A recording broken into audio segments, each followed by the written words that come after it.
Thank you for joining us for this episode of Inside Town Hall. I'm your host, Madeline Shields.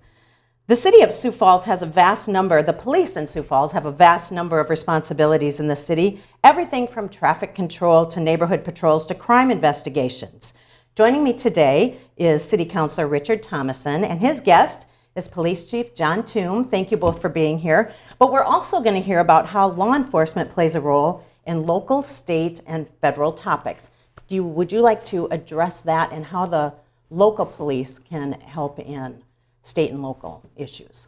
Yeah, so any issues that come up in our city that we may need some state help for, we get the pleasure of calling Police Chief Thum and saying, hey, can you help us out with some of these things? And whether that's with speeding, whether that's with traffic, other things of that nature. And so do you want to take a little bit on that? Yeah, no, I think like from a state level, I think while in recent news, we've been talking about state collaboration quite a bit, but I think one of the hallmarks of our state is our collaborative nature of law enforcement. And when we have issues come up, we can call the Highway Patrol in particular and DCI, and we work together on issues that are there. And I know Sheriff Milstead and Sheriff Swenson from our Metro feel the same way. And they're a great partner and a great ally. And many times as we work through issues, we put our heads together to come up with solutions and find different ways that we can best serve the community with our own unique lanes of law enforcement. Sure. One of the topics is the airport, the Sioux Falls Airport. Can you talk a little bit about the difference between this year and last year, and how does law enforcement help at the airport, and how you are addressing issues through the state of South Dakota at the airport? Yeah, so one thing with the airport is last year the city asked for some money for the terminal expansion. And we did receive some money, which was great, but it was not enough to really help cover the overall costs of the terminal expansion. And so this year we as a city have offered a $5 million interest-free loan to the airport if the state matches or exceeds that $5 million. And that can come in the form of a grant from the state, it can come in the form of a loan, a special appropriation, whatever it may be. And so that is one of the legislative issues that we have brought up as a city council that we really want to see pushed through. What does it take to negotiate a deal like that? Collaboration. At the end of the day, it's all about being in open communication with the governor's office, with the House of Representatives, and with the Senate. Okay. And how does the police force or law enforcement play a role in what happens with the airport? Yeah, that's a good question because it's kind of changed over the years. It used to be that we contracted to put employees at the airport to provide a police presence. Several years ago, the Minnehaha County Sheriff's Office took that contract over, and we work collaboratively with them and have a good pulse and kind of what's going on at the airport, especially outside. And I can tell you, and this is kind of a little bit out of my lane, but I'm going to kind of put it in my lane. What we've seen from the airport growth and expansion is important. A lot of these conversations with the state, they look at Sioux Falls and like, okay, well, does Sioux Falls need money for this? But I can tell you from a police standpoint, how many people we see from outside of our state, even outside of our immediate metro, who are coming to use the Sioux Falls Airport. And while it says Sioux Falls Airport, it's really the region's airport. And I think that's what we've seen from the people we see come through the gates. And an investment in that airport is an investment in our region, and it's an investment in our state. But sometimes for other parts of the state, they don't maybe look at it that way. But I think we all win when we get behind this airport project. And again, kind of being a fan of airports myself, I think we have a really good airport. It's a privilege to fly out of the Sioux Falls Airport. And if we make this expansion, I think we're going to see both regional and also Sioux Falls benefits that will be long lasting. Well, I've heard from folks who are coming, instead of driving to Minneapolis from Southwest Minnesota, they're coming to Sioux Falls now. Have you heard of that? Have you seen more of that, even with Northwest Iowa, instead of going to Des Moines? Oh, definitely, and I think that that's true for also Omaha. A lot of people that maybe live in Sioux City, they can choose to drive up to Sioux Falls and fly out from Sioux Falls or drive down to Omaha. And one thing that Omaha and Minneapolis are better at, if we're saying if you were to drive to Omaha or Minneapolis, is their direct flight options are unreal, and that is one thing that with this terminal expansion that we will be able to, no pun intended, expand on is our direct flights, whether that's a flight to San Francisco, New York, Washington D.C., Seattle. All those things can be on the table if you have more gates in order to have more planes. Is it a heavy lift to get the rest of the state to understand the benefits if people are flying out of Sioux Falls instead of those other places? Because if they live in, Murdo, how does it affect them? I don't think it's a heavy lift. I just think it's more of, do they view it as something that the state should get involved with or not? Sioux Falls is a regional hub, and there are a lot of people that drive from out of our city to come into our city and shop, dine, get medical care. And so they may view it as a good thing, but they may not view it as the state's lane to be putting money into it, where certainly others think that it is, as the police chief said, it is a regional airport, and it will only expand on its region if we get more gates. Sure. There are many topics that police help, and one is speed enforcement. There's Senate Bill 116 that increased penalties for speeding. Let's talk a little bit about why it's so important to get the whole state behind these kind of enforcements. Yeah, I think that's a great question, because as we pushed through Senate Bill 116 last year with collaboration from local lawmakers, when it got to Pierce, some of the discussion was, well, that's a Sioux Falls problem, right? Or, is that a Sioux Falls issue? And we don't really want it to mess with the rally, was kind of some of the stuff Right. that came up. But what it does is just takes conversations. And if you dig down to it, if I call Chief Hedrick, or if I call Chief Toomey or Chief McNeil, we're all in this page where speeding and driving excessively is an issue everywhere. And despite everything that we experience as a community, I'll tell you, complaint number one to me is speeding and driving.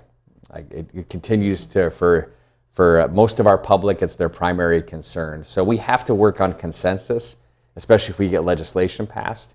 And there was a lot of explaining to do, hey, this is what it's targeted for, this is what we're trying to do, which is the excessive speed and the drag racing and the other street takeover things that we're seeing. And we're not really concerned about motorcycle rally, we're concerned about the safety of our community. So this just takes time. I think you'll see with any law we try to make, it takes a lot of consensus building, explanations, and working to get people on the same page. Sure.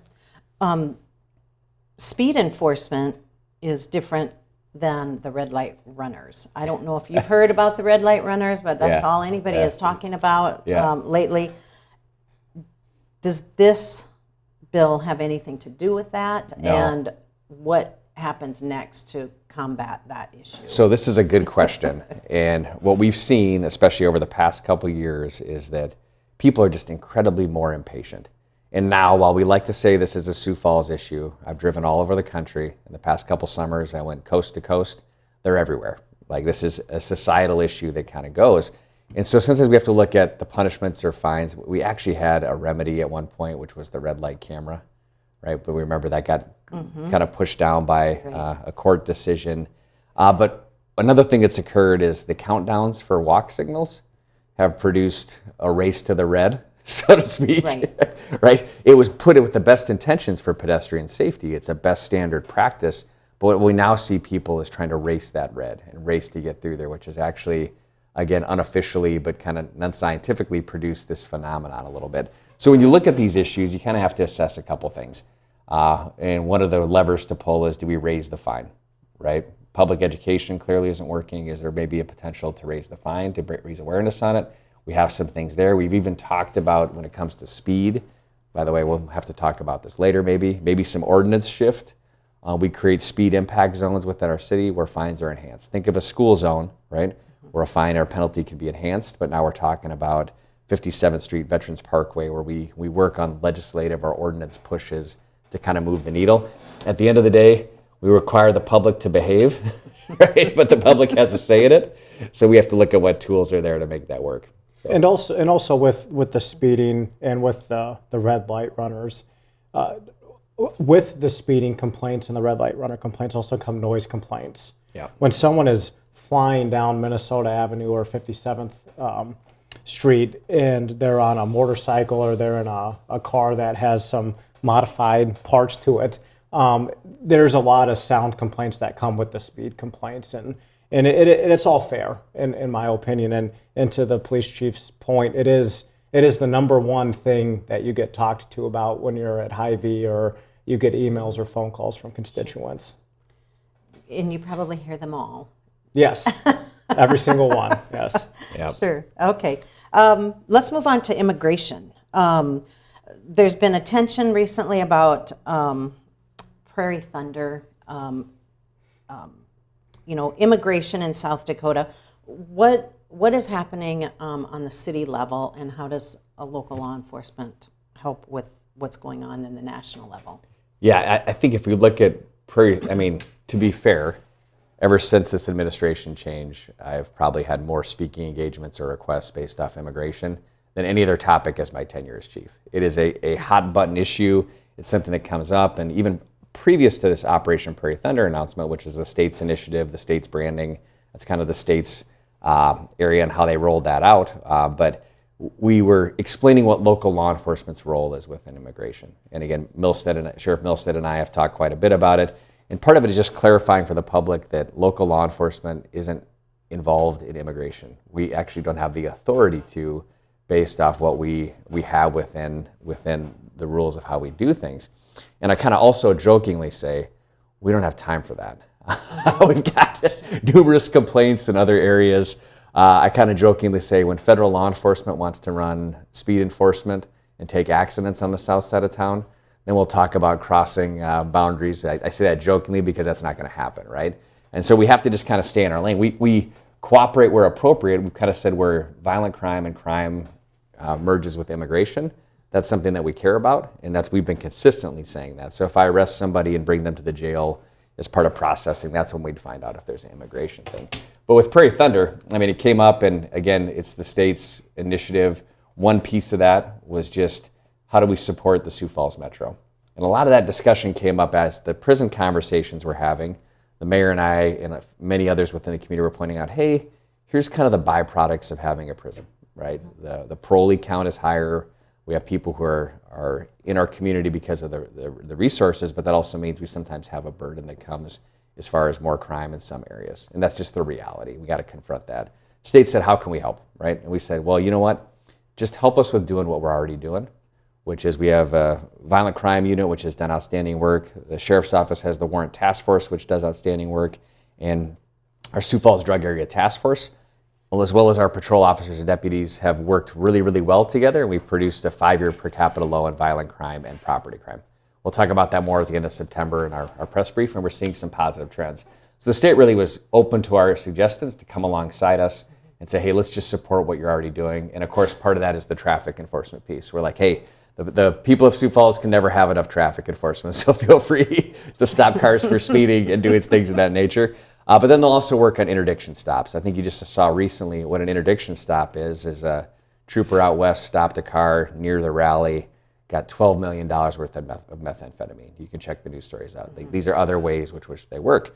Now, the immigration piece for that is basically the National Guard supporting them with paperwork and doing some different things. And there's mention of aircraft, but a lot of those can only be used in certain circumstances, and that's drug enforcement or even within our sphere when we look for violent criminals. So that's a lot of misinformation about that. I've had to answer a lot of questions, but the state's great partners. They've been receptive. We have a planning meeting this week just to talk about how we're going to make sure we best serve our community, and that's the state's interest as well. The City Council looks at the police force and all of the different departments every single year at budget time, and you're also always cognizant of the need for more officers, more training. Can you talk a little bit about, what are we looking at, how are we doing now, and what are some of the needs in the future? Yeah, so this is unique timing because we just had the budget hearing yesterday, so he'll be interested to know if I was listening or not. For the budget for next year, we will be hiring, is it six full-time positions, which that will be one forensic. One forensic specialist. I get the terminology wrong too, but basically a crime lab person. We have a lot more issues as far as just call outs for crime lab. And I think the council and the mayor's office were correct to identify in the past, we've only wanted to add police officer positions. But this forensic specialist position supports the entire department too. And that's where we kind of have to continue the growth there as well. And then the others will be full-time police uniformed officers. So, it is going to be a unique budget season, and as a council, you really have to look at where is it fair to maybe make some cuts, and where do you need to be careful on not making cuts so that when times get a little bit better again, you're not playing catch up. Sure. And so naturally, public safety, whether that's EMS, fire, police, that is one area that you really want to be cognizant of. You don't want to fall behind ever, and even if it's going to hurt a little bit, you want to push it forward so that you're not wishing 5 years, 10 years down the road you had hired a forensic specialist and things of that nature. Yeah, it's a great point, because you talk about catching up, it's almost impossible to catch up. Mm-hmm. If you take a year of zero growth, it's actually negative growth on what you're trying to get. For a community that's growing as fast as ours, one of the top 10 growing, and we're very lean and efficient. If you look at our staffing ratio to other parts of the country, we're already running a pretty efficient operation. I'm proud to say that our officers work as hard as about anywhere in the country when they talk about calls for service and things that are there. So they produce a great work product, and we just need to keep supporting them. And by growing, I kind of always still say this too, with the growth projection that we have, we're not unreasonable to say we'll be over 300,000 people. I won't be chief anymore, right? I think that'll be well beyond the future, but the decisions I make today and we make today impact the next chief and maybe the next chief after that and the next mayor and council department after that. So we have to keep kind of forward leaning and make sure we're making the right steps to keep progressive growth in the right frame. Sure. And what do you hear from constituents out there when they're talking about, the number of police response time, EMS, fire, all of that? I don't want to make him blush, but he's the most popular person in Sioux Falls. Yeah. And so that's the first thing that you hear. I say you're only as popular as your last bad decision. So let's see which he never makes. And so that's why he's so popular. But no, the response times are great amongst all three. The departments are great with all three. The partnerships are great with all three. And so we're in a really unique situation where all of our public safety, first responders, everything's clicking really well. And that's just something that I don't want to say we take for granted here, but we've just gotten accustomed to having such great services that while it's out of the norm for probably 70% of the rest of the country, it's very much the norm for us that everything works. And again, that goes back to when you go to 20 years ago or 30 years ago, when city councils or mayors or police chiefs were making decisions then, to his point from earlier, we got to make sure we continue that for future generations, and not just for the people that are in office, but also for the constituents, because hopefully my great-great-grandkids will be here someday, and that would be awesome for them to look back and say, wow, our first responders have been amazing since our great-great-grandfather was a counselor. Yeah, we like to brag about how well we work together. And I think a lot of times people think there's this police-fire like friction, right? Yeah. Or something of that nature. But we collaborate as well as anybody in the country. And then you throw EMS on top of that. I think we need to realize too just how good we have it sometimes, that within minutes of having a medical event within our community, and this sometimes gets overshadowed, there's a cop, a firefighter, or an ambulance that's going to be there giving you aid. And that's not the reality for a lot of communities where wait times and response times are really long.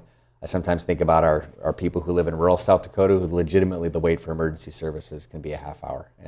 And here we have, again, incredible, but part of the reason it works so well is the collaboration we have.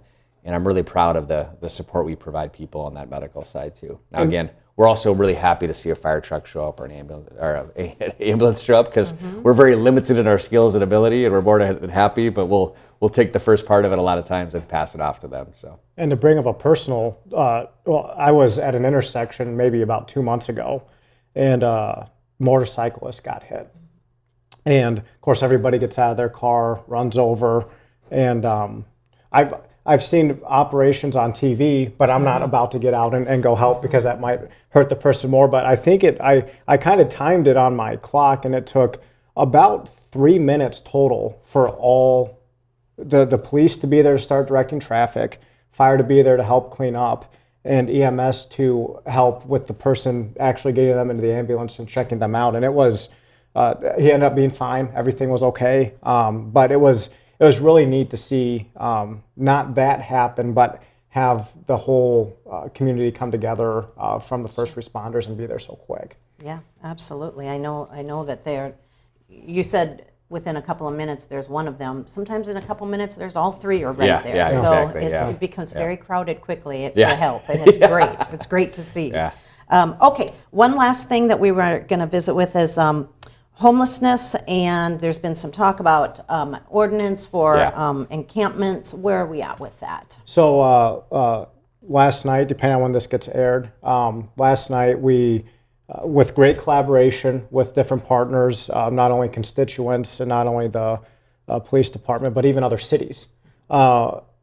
Councilor Chairman Rich McCorris brought a amendment to the initial ordinance that I believe is pretty friendly for all. Yeah. And what it's doing is it's really protecting the future, where you've heard that a lot today, on making sure that there's specific things that have to get followed with this encampment ordinance, so that the next police chief or the next mayor, next council, there's already some rules kind of lined out, as opposed to it maybe being more of a blank canvas. But I'll let you dive in more. And so this is a hot topic across the country, and what we've seen, and I get asked about it a lot. We didn't have the encampment issues that other spots of the country had. We had some ordinances in place that we would use, but we also have great shelter services. I think that sometimes hasn't been championed enough within this conversation. That there's capacity. There's capacity in the shelters, and so that means we've seen less of that. But we also do a quick study of some of the most, where the pendulum swung super far, and now a lot of these communities are scrambling to undo what they've done. And to undo that, you look at San Jose in particular, and places in California who are taking pretty harsh actions in order to kind of do this. Well, we want to take proactive action. And I think when this came forward, we talked about, we know this is going to be a topic of conversation. We know this is going to be controversial for some, but also what's encouraged me is the ability for all of us to come together and say, okay, where can we give and take on this process to get to a place where it's comfortable? And I jokingly say, but I'm serious about this probably, the idea of compromise is that nobody got exactly what they wanted, right? I think we lose that sometimes within lawmaking, and we lose that sometimes within society.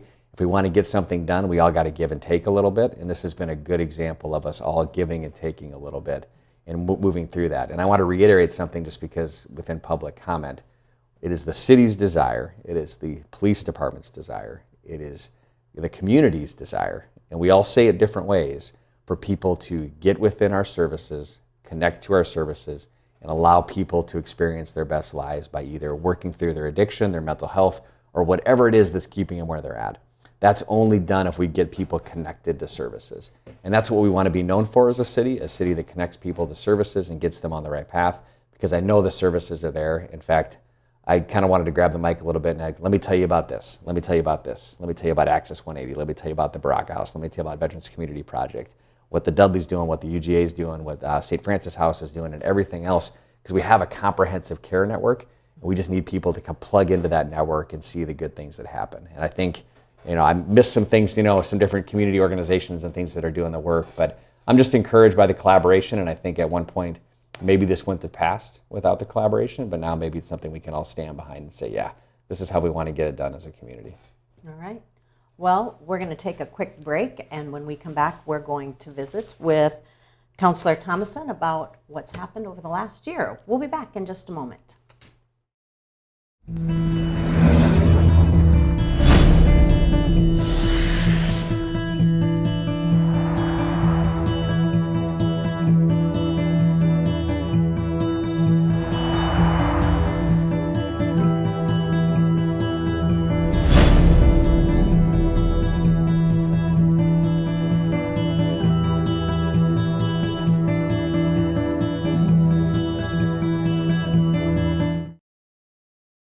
Welcome back to Inside Town Hall, where we are visiting with City Councilor Richard Thomason. You've been on the City Council for 1 year now. Talk about the first year and the experiences that you've had. Yeah, so thankfully I've had good mentors. Former Councilor Greg Jameson, former Councilor Alex Jensen, Christine Erickson. It's been nice to kind of, before I got on, have a lot of conversations with them and say, hey, how is this going to be? And about everything they said is what has happened. And so it's been really rewarding. there are some times where it can be a little difficult, if you will, but the rewarding times really make it worth it at the end of the day. Sure. What are some of the challenges that you faced, and what do you look forward to in the future? Yeah, so definitely what you're going to hear a lot from a lot of counselors with the challenges is the budget this year. And, you know, that's going to happen. Everything's cyclical in life. And so it has been talking to different directors in different departments and just saying, hey, we may not be able to do A, B, and C. Or is your department able to still run and operate smoothly if we don't do A, B, and C? And if they say no, then you got to go to D, E, and F, right? So that's going to be the biggest challenge that I've faced, and I think many of the other counselors have faced with their time on council. Sure. And what do you hope to see in the future? Well, I still have aspirations to be a professional athlete. However, as that is slightly started on the city council. On the city council, I didn't know. Yeah, no. I just think it's just to continue to build relationships with the constituents, continue to build relationships with other council members, and continuing to build relationships with the administration and also with the different departments. And we're really lucky as a council. We have a great chair and vice chair. We have great representatives from different districts or different at-large communities on our council. And one thing I am really proud about is how great our council is collaboratively, how well we get along personally. And we don't take things, if you vote against someone's ordinance or you're not on the same side as someone, it doesn't affect the next thing, right? And so that's something that we're really proud of as a council. All right. Well, great. Well, thank you for your time. Well, that's our time for Inside Town Hall. And if you are looking for information about what's going on in the city, or if you want to get a hold of any of the city councilors, you can reach them at siouxfalls.gov. Thanks for watching. We'll see you next month.